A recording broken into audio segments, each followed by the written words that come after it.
जय Hind student. English का mock test number 5 है, ऑलरेडी 4 हो चुका है। आपकी सुविधा के लिए एक प्लेलिस्ट भी बना दी गई है, आप सभी वीडियो वहां से देख सकते हैं। आइए देखते हैं आज के दिन का ये पहला क्वेश्चन आपके सामने है।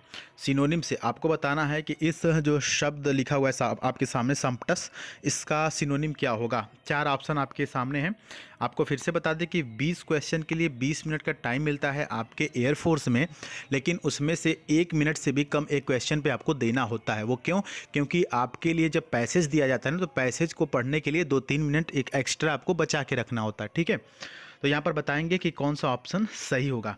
देखिए, समटस का मतलब होता है ना कि बहुत ही बहुमूल्य चीज़ या बहुत ही कीमती। तो इसका जो सही आंसर है वो ऑप्शन बी हो जाएगा, यानी कि एक्सपेंसिव। एक्सपेंसिव मीन्स भी कीमती हो गया। बाकी के ऑप्शन देख लेते हैं। सस्टेन्ड का मतलब होता है निरंतर, यानी कंटिन्यू कह सकते हैं। सफिशिएंट का मतलब होता है पर्याप्त या प्रचुर कह सकते हैं। हम्बल का मतलब क्या होता है? विनम्र। ठीक है, नेक्स्ट की तरफ बढ़ते हैं। अगला भी जो शब्द आपके सामने, इसका सिनोनिम बताना है। सोम्बर लिखा हुआ है। सोम्बर का मतलब क्या होता है? इसका मतलब होता है दुखी। इसको याद करने के लिए एक खूबसूरत सी ट्रिक है। जैसे आप इडली खाते हैं, डोसा खाते हैं, उसके साथ सांबर मिलता है ना। एक्चुअली लिखा है सोम्बर, लेकिन सांबर से लेट करेंगे तो एक छोटा सा बच्चा था जिसको इडली डोसा मिला लेकिन उसको सांबर नहीं मिला, तो वो क्या हो गया? दुखी हो गया। ठीक ना, इसलिए इस तरह से इसको याद रखेंगे। सोम्बर का मतलब क्या होता है? सोम्बर। सोम्बर का मतलब होता है दुखी। तो इसका जो ऑप्शन हो जाएगा, क्या हो जाएगा? सीरियस। सीरियस है, बहुत ही दुखी है, सीरियस है, बच्चा सीरियस है, दुखी है, क्योंकि इसको सांबर नहीं मिला है। तो सोम्बर मीन्स दुखी, आके फिर सीरियस। काम का मतलब आपको पता है। चीयरफुल का भी मतलब हैप्पी होता है, और मिर्थफुल का भी मतलब हैप्पी होता है, यानी कि खुश। नेक्स्ट देखिए, एंटोनिम आपको बताना है इस खूबसूरत सा वर्ड का। आपके सामने एक्सटोल लिखा हुआ है। एक्सटोल का मतलब क्या होता है? एक्सटोल का मतलब होता है किसी की तारीफ करना। क्या करना? किसी की तारीफ करना। तो अब जो ऑप्शन है आपके सामने उसका देखिए, इसका एंटोनिम बताना है, उल्टा बताना है ना। तारीफ करना का उल्टा क्या हो जाएगा? निंदा करना। सेंस्योर क्या हो जाएगा? सेंस्योर। ऑप्शन नंबर ए से हो जाएगा, सेंस्योर। बाकी के ऑप्शन भी समझ लीजिए आप। रियलिस्टिक पता है, एक्सपोजर भी पता है आपको। बोरिस समझ लीजिए। बोरिस का मतलब होता है असभ्य पर्सन। क्या होता है? असभ्य पर्सन को बोरिस कहते हैं। नेक्स्ट जो शब्द है इसका भी आपको एंटोनिम ही बताना है ना। मैलिस लिखा हुआ है। मैलिस का मतलब होता है इल विल। क्या होता है? Ill will. इल, इल बीमार वाला इल होता है ना। Ill will. इल विल का मतलब क्या होता है? किसी के प्रति बहुत ही बुरा व्यवहार रखने वाला, है ना। तो इसका उल्टा हो जाएगा गुडविल। इल विल याद रखेंगे तो गुडविल भी इसका उल्टा समझ जाएगा। इल विल का उल्टा गुडविल, है ना। अच्छा, विनम्रता होता है ह्यूमिलिटी। ह्यूमिलिटी मतलब, और उसके बाद ट्रुथ का मतलब आपको पता है। हिपोक्रेसी का मतलब क्या होता है? हिपोक्रेसी का मतलब तो पाखंडी, जो लोग दिखावा करते हैं, दिखावा या कि फिर पाखंडी।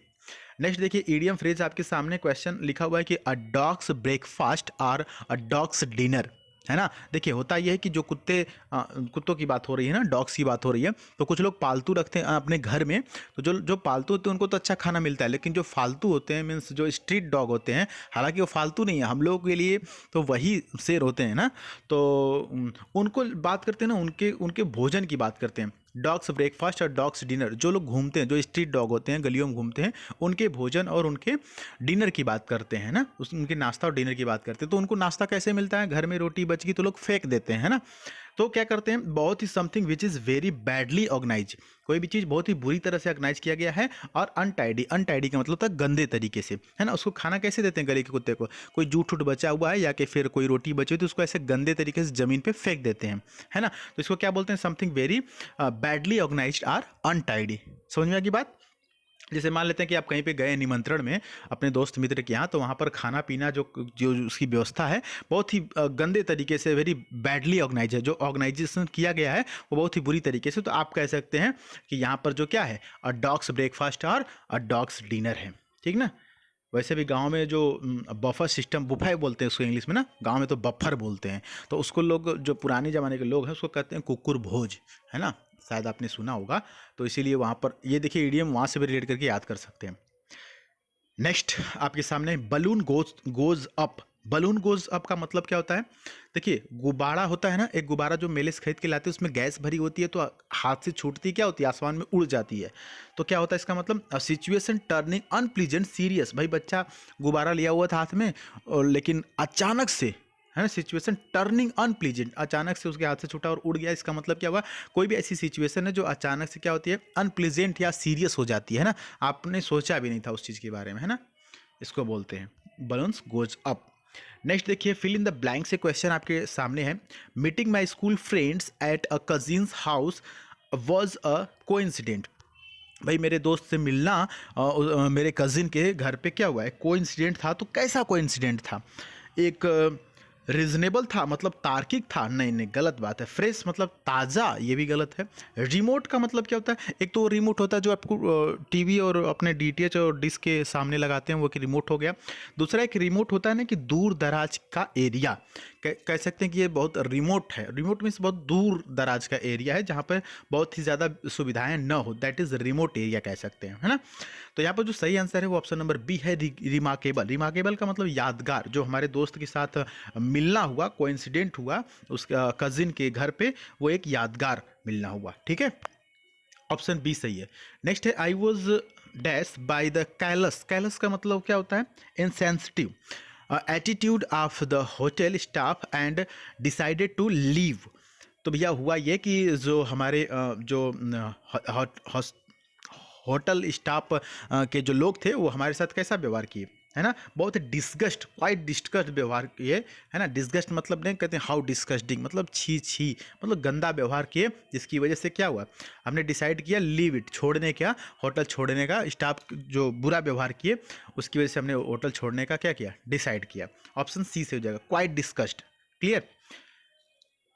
नेक्स्ट की तरफ बढ़ते हैं। देखिए टू मच नहीं होगा, इतना नहीं, होटल है तो इतना नहीं बुरा व्यवहार करेंगे। नेक्स्ट की तरफ बढ़ते हैं। A funeral procession comprising a number of mourners. बताइए। देखिए होता ही है ना कि जब भी आपके यहाँ कोई एक्सपायर करता है ना, तो बहुत से लोग आते हैं, बहुत से लोग इकट्ठा होते हैं ना, बहुत से लोग फ्यूनरल में इकट्ठा होते हैं। उनको क्या बोलते हैं? तो उनको क्या बोलते हैं डियर स्टूडेंट? कॉटेज बोलते हैं। क्या बोलते हैं? कॉटेज। ऑप्शन नंबर क्या हो जाएगा? बी सही हो जाएगा। बाकी के ऑप्शन देखेंगे तो सेमेट्री लिखा हुआ है। सेमेट्री का मतलब होता है ग्रेवियार्ड यानी कि कब्रिस्तान। और एलेजी का मतलब क्या होता है? एलेजी का मतलब होता है सैड पोयम, एक दुख भरी कविता, जिसको एलेजी बोलते हैं। अच्छा, मॉर्चरी का मतलब क्या होता है? मॉर्चरी का मतलब होता है मुर्दा घर, है ना, ऐसी जगह जहाँ पर डेड बॉडीज रखी जाती है ना, a place where dead bodies are kept, जिसको मुर्दा घर हिंदी में बोलते हैं। नेक्स्ट है कि a nursery where children are cared for while their parents are at work, यानी कि एक ऐसी जगह जहाँ पर बच्चों को रखा जाता है जब उनके माता पिता काम पर होते हैं, है ना। आजकल शहरों में ये आम बात हो गई है कि जब वो काम पर जाते हैं, जैसे मान लीजिए कि पति भी कहीं काम कर रहा है, जॉब कर रहा है, पत्नी भी काम कर रही है, जॉब कर रही है, तो उनका छोटा सा बच्चा है प्यारा सा, उनका देखभाल कौन करेगा?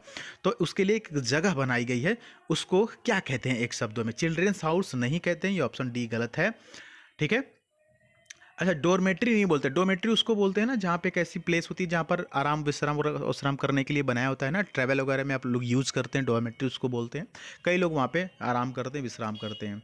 ऑर्फनेज भी नहीं होता। ऑर्फनेज का मतलब अनाथालय होता है, जिनके माँ बाप नहीं होते जिन बच्चों के, वहाँ पे वो रखे जाते हैं अनाथ बच्चे, दैट इज़ अनाथालय उसको बोलते हैं। तो यहाँ पर ऑप्शन नंबर सी सही हो जाएगा। इसको क्रेस पढ़ते हैं। क्या पढ़ते हैं? क्रेस। इसकी देखिए, इसको क्रेस पढ़ेंगे, क्रेच नहीं पढ़ेंगे, च नहीं, क्रेच नहीं, क्रेस। ठीक है, ऐसे पढ़ेंगे क्रेस, इसका प्रोनाउंसिएशन क्रेस होता है। क्रेस का मतलब होता है उस जगह को क्रेस बोलते हैं जहाँ पर जो पेरेंट्स होते हैं वो काम करने चले जाते हैं, तो उनके बच्चों को वहाँ पर रखा जाता है, वो लोग देखभाल करते हैं, फिर जब वो काम से आते हैं तो रास्ते में आते वक्त वो लेते आते हैं अपने बच्चों को। ठीक है, चलिए नेक्स्ट देखिए, यहाँ पर आपके सामने जो है कि नरेशन से क्वेश्चन है।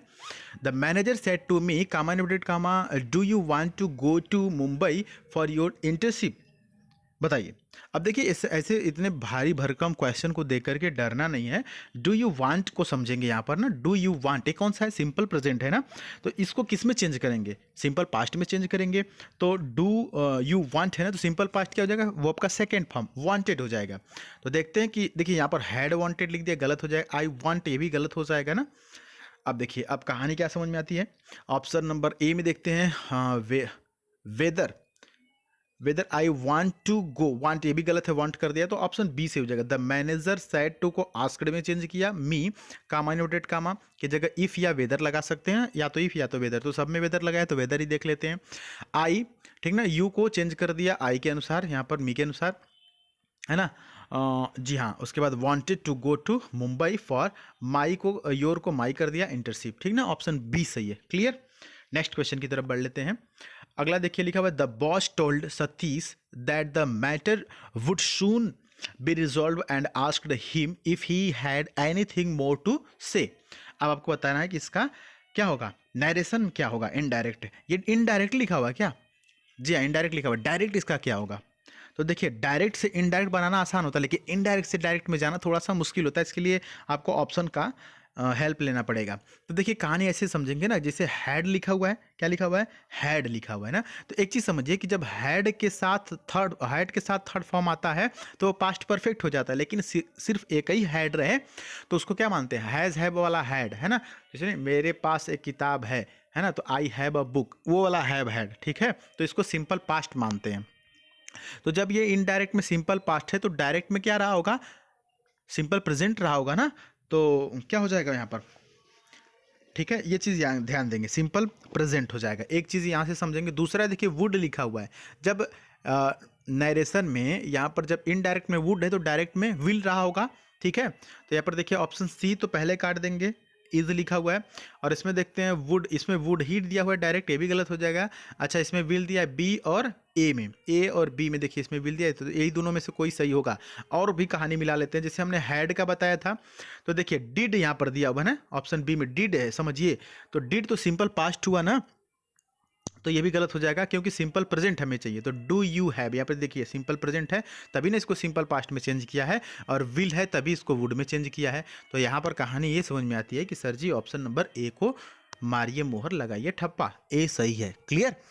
तो ये खूबसूरत से क्वेश्चन देखिए, यहाँ पर जो है प्रैक्टिस करते हैं ना डियर स्टूडेंट, यहाँ पर हम आपको सिखाने का प्रैक्टिस करते हैं। नंबर ऑफ क्वेश्चन, बहुत से बच्चे कहते हैं सर 10-12 क्वेश्चन, 15 क्वेश्चन, 12-13 क्वेश्चन कराते हैं, थोड़ा कम है। डेफिनेटली हम मानते हैं कि कम है, लेकिन देखिए जो पहले तो 4-5 क्वेश्चन का आप कोई जिक्र नहीं करेंगे, क्योंकि पैसेज से 4-5 क्वेश्चन आते हैं, उसको हम अलग से बताएंगे, है ना, पैसेज अलग से सॉल्व कराएंगे। बाकी इसमें जो 12-13 क्वेश्चन बताते हैं वो हम ये प्रोसेस रखते हैं कि आप को समझाएं, समझे। जैसे इतना भारी भरकम क्वेश्चन था, है ना, तो इसको हम लोग कैसे कैसे सॉल्व किए, हम आपके साथ सॉल्व करते हैं। हम ऐसा फील करते हैं कि भाई हमें भी नहीं कुछ आता है, तो हम इसलिए हम डायरेक्टली भी बता सकते थे कि ऑप्शन ए से ही डायरेक्ट बता के आगे बढ़ सकते थे, लेकिन नहीं, हमने सभी ऑप्शन को चेक किया। तो हम तरीका बता रहे हैं आपको कि कैसे सॉल्व कर सकते हैं। क्वेश्चन तो इतना बड़ा सा था ना, देख के तो परेशान हो जाते, नरेशन से इनडायरेक्ट से डायरेक्ट बनाना था, लेकिन हमने आपको छोटी छोटी चीज़ों को पकड़ना सिखाया कि पहले विल को देखेंगे, वुड को देखेंगे, हैड को देखेंगे। तो ये मैं एक तरीका सिखाता हूँ। अगर आप 10-15 ऐसे सॉल्व कर लेते हैं ना मॉक टेस्ट, तो आपको तरीका पता चल जाएगा। जब तरीका पता चल जाएगा तो आप कर सकते हैं, समझ रहे हैं ना, है ना। एक बार तरीका सीख जाइए, उसके बाद आप चीज़ों को कंटिन्यू कर सकते हैं। क्लियर। तो कोई भी डाउट है तो कमेंट बॉक्स में पूछ सकते हैं। बाकी चैनल पर नहीं तो सब्सक्राइब कर लीजिएगा। मिलते हैं फिर अगली वीडियो में, तब तक के लिए जय हिंद, वंदे मातरम।